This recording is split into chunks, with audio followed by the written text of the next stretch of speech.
Here we look at percentiles and the normal curve.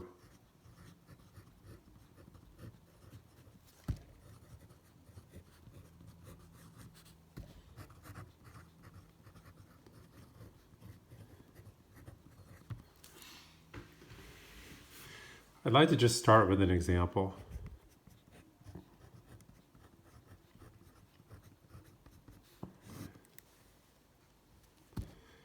Among all applicants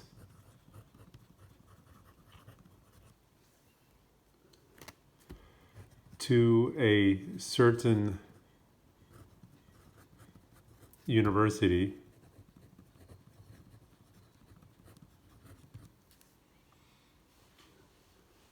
the math SAT scores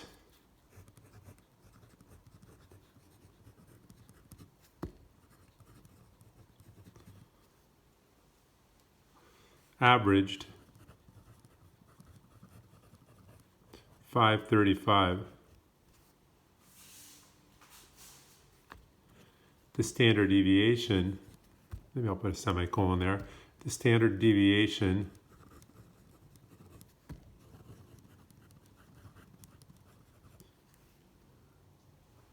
was 100, and scores followed the normal curve.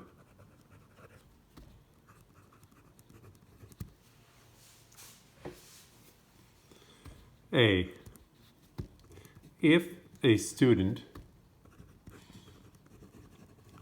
scored 600 on the math SAT, what was the percentile rank of the student?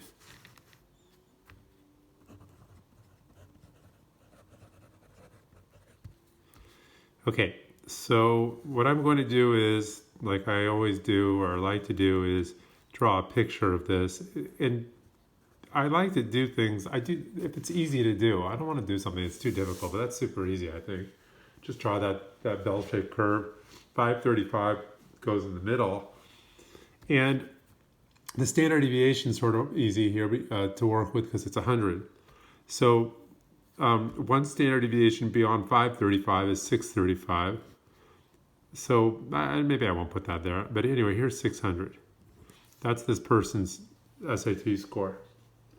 Now, what we're looking at is, when we talk about percentiles, is we're looking at the area to the left of a given value of X. So this right here is the percentile ranking that I'm coloring in. So the area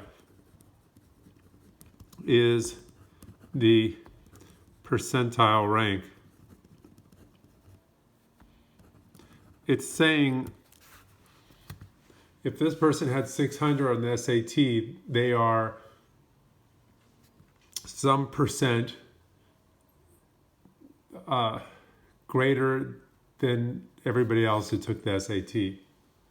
Really, I feel like the picture shows it better. Is that a certain percent, this person scored better than some percent of everybody. Well, let's find that percent so I can fill in the blank. So to do this, the empirical rule probably, I don't think is going to work very well, because this is not one standard deviation above the mean. So if I did one standard deviation, it would be 535 plus 100 would be 635, and then I can use the empirical rule for whole numbers of standard deviations, or so the number of standard deviations away from the mean is the z value, and I can use the empirical rule easily if I have z values that are whole numbers, or integers, but that's not the case here. So we're going to use the TI-83. You can also use a table, but we're using a TI-83 for this class. And so we're using a TI-83, and we're going to use the second distribution, and then we're going to look at number 2, which is the normal CDF, cumulative distribution function. And so then we get down to normal CDF, and the way we always work this is we put in the left endpoint, and we put a small number, which is negative 10 to the 99. I mean, if I could, I would put in negative infinity, but which isn't a number, but still, that's what I really want to say, is it just keeps going and going to the left, but the area becomes really small. So I'm going to put that as my left endpoint, and then I'm going to go up to the right endpoint, is 600.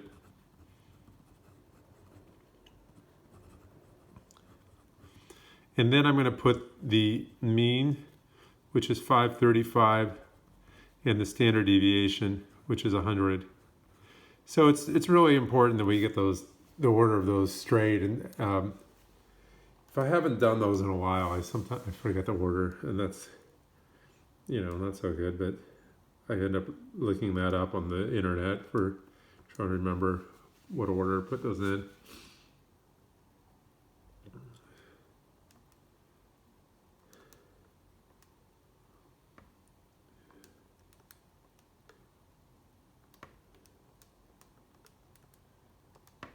Okay, so apparently that ends up being 0.742153, etc. So that's 74% around. So a score of 600 is at the 74th percentile rank. So that means the student performed as well as 74%, as well or better than 74% of the students.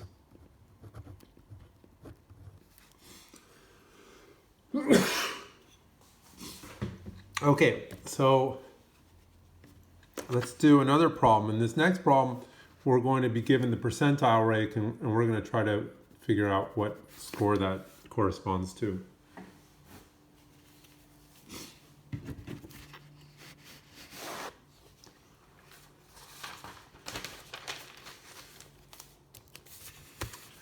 All right, so this is part B. Estimate the 95th, oops, don't put an E there, the 95th percentile rank of the distribution. Okay, so I'm going to draw a picture again, which maybe some people don't feel they need to do, but I'm going to do that. I like to do that. And then what I'm going to do is I'm going to just sort of color in something that looks like it might be 95% there, around. And I'm trying to find, okay, so if this is 95%, I'm trying to find the value of x that corresponds to this. So I'm trying to find x. Okay. Now, to do this, we're going to use a new key or function on the TI-83. So we're going to look at second distribution. Again, we're going to do that, but this time we're going to go to number 3. And number 3 says inverse norm. So the inverse problem is saying, given the percent, find x. So the problem that we started off was here's x, find the percent. Now the inverse is given the percent, find x. That's how inverse problems work. It's like you're given the answer. What's the question? It's like a Jeopardy type thing. Okay, so then we have inverse norm, and what we do is we put in the percent, but it's the percent as a decimal. So if we put in 95, I don't even know what will happen, but I think you'll get an error.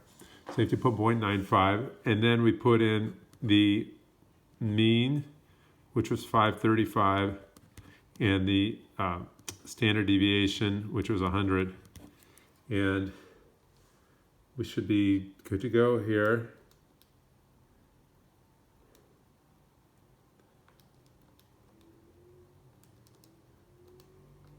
And that gives apparently 699.48. Well, the thing is, you can't really even, you can't get a decimal answer anyway if you're actually taking the test. So maybe I'll just round it to 699. And then what you can do is you can check by doing the normal CDF, putting in those numbers. You don't really need to do this, but if you are I don't know, that type of person who likes to do stuff like that, really check everything. You can check to make sure that if you use 699 as your X value, that you're going to get your percent value as around 95%. So you can do that if you feel like it. I'm going to do that over here and just double check. And when I did that, I got 0.949497. I mean, partly because I rounded this number here when I put it in. I didn't put 69.48. So that looks like it's okay. It's around 95%. All right.